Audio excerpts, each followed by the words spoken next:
My beautiful bride Navshin only had 2 requests from me, and that was a beachy California scene on one side and a New York skyline on the other. It was cold, so she put a heater on her arm, which honestly is a super good hack, especially if you want a nice dark stain, which she definitely got, so stay watching until the end to see the stain photos. As you may be able to notice from the video, I love working with a nice, smooth, and thinner henna paste, and there's a few reasons for that. The first one being, I think it is so much easier to shade, as you can kind of see in the petals of that flower. And real quickly, I have to show you that we did the groom's name kind of sneaky on the side of the hand. And the second reason is it's so much easier on the hands and the wrists. I barely have to squeeze, so I never get any hand cramps or anything like that, which people ask me all the time. And real quickly, this is how I like to get guidelines for a more symmetrical kind of look. And here you can see the beautiful Statue of Liberty for New York. And the last reason I like working with a thinner henna paste is it does take a little bit longer to dry, which means it has more time to penetrate the skin.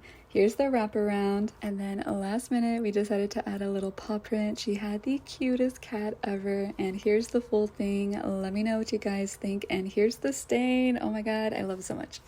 Oh my god, is that a koala in this bride's henna? Yes, yes it is. But first, I'm drawing some guidelines in because we are going to be doing something that is somewhat symmetrical. The bride has a lot of family in Australia, so we had to add the lovely koala along with some tropical flowers. We also added a space needle because the bride is currently living in Seattle, so that is a must. And the family actually convinced her to add a little bit more, which I actually love how it turned out.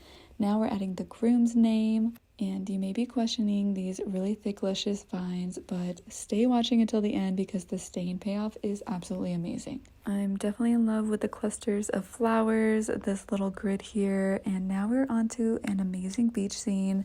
Trust the process though. I know that palm tree looked really rough in the beginning, but bam, look how beautiful and lush it looks. And I am no Bob Ross by any means, but honestly, I'm pretty proud of how these clouds turned out. I don't know why. I think it just gives such a cool vibe, and we had to add some little beach seagulls in there too. And last but not least, we are adding a little coffee cup, which I thought turned out super cute. Here's how everything looks on the palm side. I'm not gonna lie, there was a lot of movement, so I'm really proud with how it turned out. And here's the stain. Let me know what you guys think.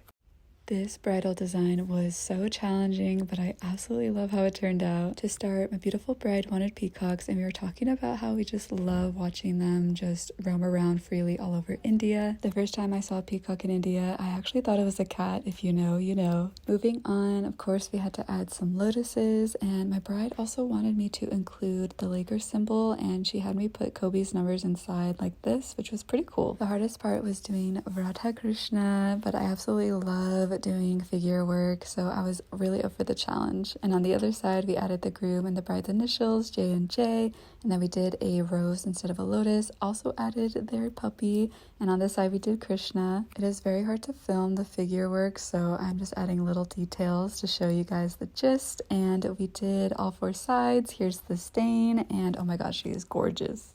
This was no ordinary bridal session for me. Meet Rachel. Her and her friends were some of my very first clients when I first started doing henna professionally. I actually scrolled back into my camera roll and I found some really amazing photos, and I think you guys would like to see these.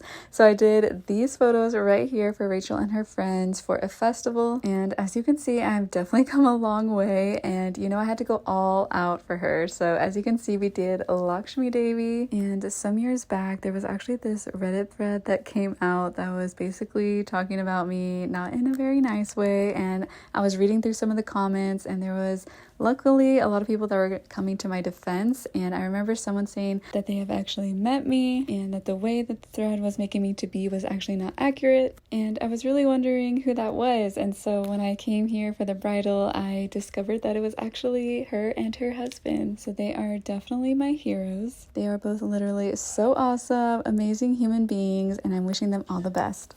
Let me tell you the story of these 2 amazing turtles, and yes, you just saw them in dresses that were hand sewn to match the bride. It all started when my beautiful bride Neelam's aunt saw a turtle randomly in her garden one day. Neelam and her family decided to take care of this turtle, and they loved this turtle so much, but one day, unfortunately, it got attacked by what they think was potentially a hawk or some other predatory animal, and unfortunately it did pass away. Of course, they were super sad. This turtle was much needed, needed at that time and was definitely considered a blessing. But astonishingly, 2 baby turtles appeared up in their garden shortly after, and apparently they discovered that female turtles can hold onto their eggs until they feel comfortable enough to give birth. So their original turtle left them with 2 amazing blessings, Alpha and Omega, as you can see the A and the O there to represent them. Look how cute they are. I literally could have stayed with them all day, and they continue to bring so much joy to Neelam and her family, and I hope you guys enjoyed the story.